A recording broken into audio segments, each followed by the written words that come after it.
Hey fifth graders, so for Word Problem Wednesday, we are going to work on some word stories that require fractions, okay?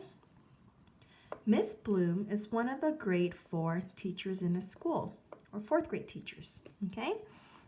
On Friday, many of the students were missing in her class. 1/8 of the class went to a basketball tournament, and 1/8 of the class called in sick. What fraction of the class was in school?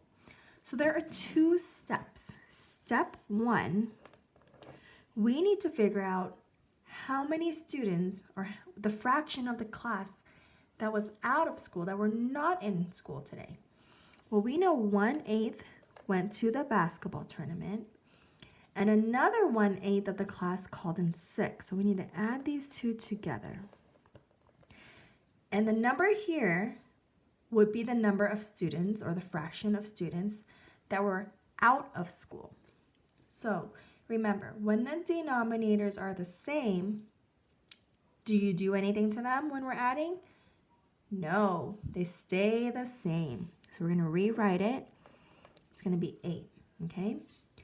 Now we're going to add the numerators. 1 plus 1 is 2.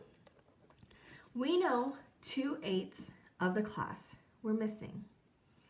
If the whole class was there, the whole class, and think about a whole pie, if everything is there and it's not cut into parts, we use the number 1 to represent it.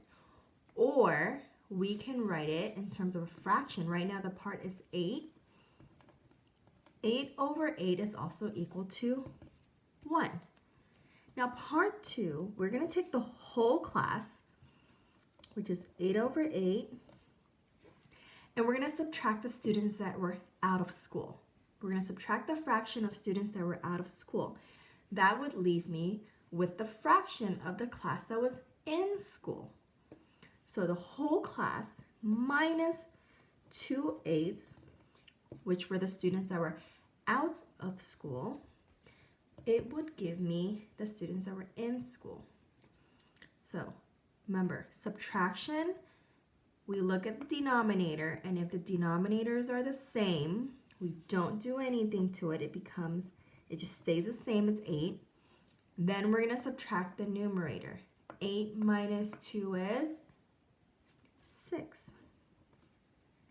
And so my answer is 6/8 of the class was in school.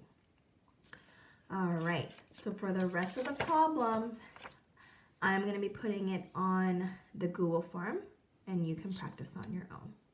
Remember, when you're adding and subtracting, if the denominators are the same, do you change them? Nope, they stay the same. What you're going to do is either add or subtract the numerator, the number that's on the top. Okay?